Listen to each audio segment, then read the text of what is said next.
최근 고 신해철 씨의 노래를 방송을 통해 들었습니다. 우리 앞에 생이 끝나갈 때라는 곡인데요. 철학적인 가사가 마음에 울림을 주는 노래입니다. 가사 중에 흐르는 시간 속에서 질문은 지워지지 않네. 우린 그 무엇을 찾아 이 세상에 왔을까? 그 대답을 찾기 위해 우리는 홀로 걸어가네 라는 부분이 있습니다. 사람이 저 천상에서 이 지구에 내려올 때는 반드시 자기가 완수해야 할 목적을 가지고 오는데요. 그 목적은 바로 나를 완성시키는 것입니다. 나의 완성은 생로병사의 법칙으로 연기와 같이 사라지는 색신, 즉 몸뚱이를 대상으로 하는 것이 아닙니다. 무변광대한 천지와 더불어 본래의 영원한 생명성을 회복하고 과거와 미래를 통관하는 광명의 존재인 법신, 즉 본래의 참모습을 되찾는 것이 바로 나의 완성인 것입니다.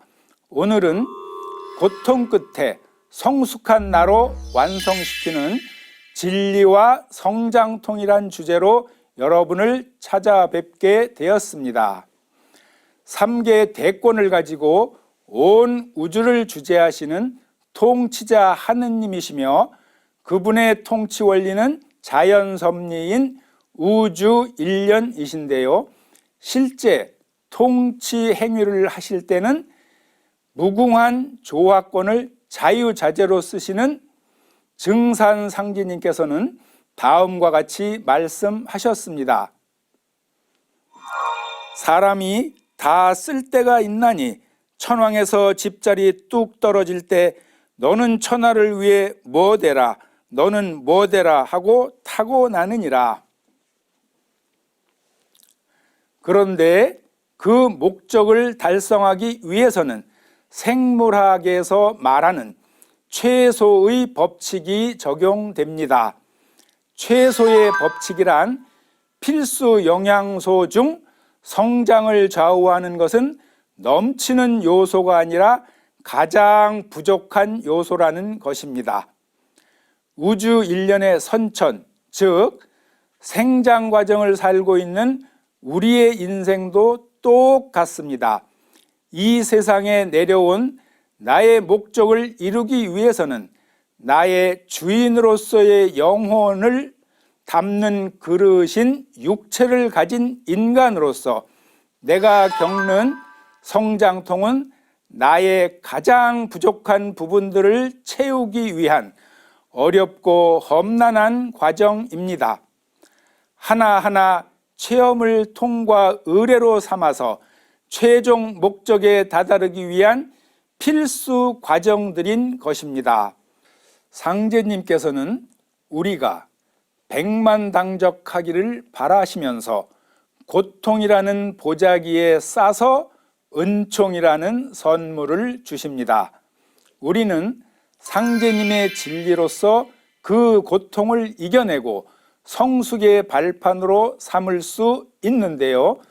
그것은 인간 농사를 짓는 우주 일련의 과정에서 보면 봄에 낳고 여름에 길러서 가을에 가서야 열매를 맺는 그 때를 가르쳐 주신 것입니다. 때를 모르는 사람, 즉 철부지는 겨울에 여름옷을 입고 있다가 얼어 죽고 여름에 겨울옷을 입고 있다가 떠 죽는다라는 말입니다.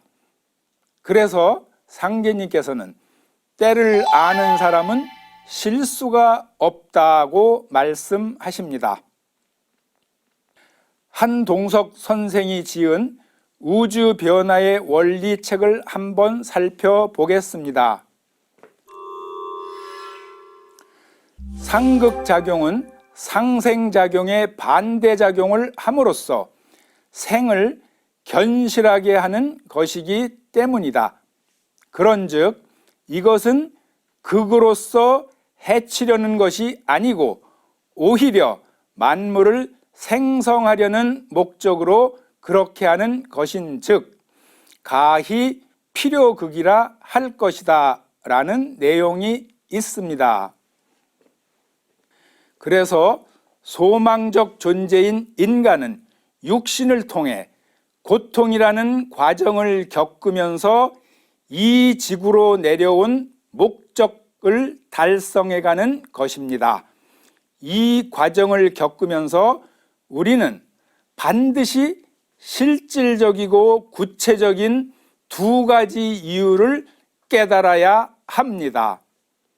그 첫 번째는 해원입니다.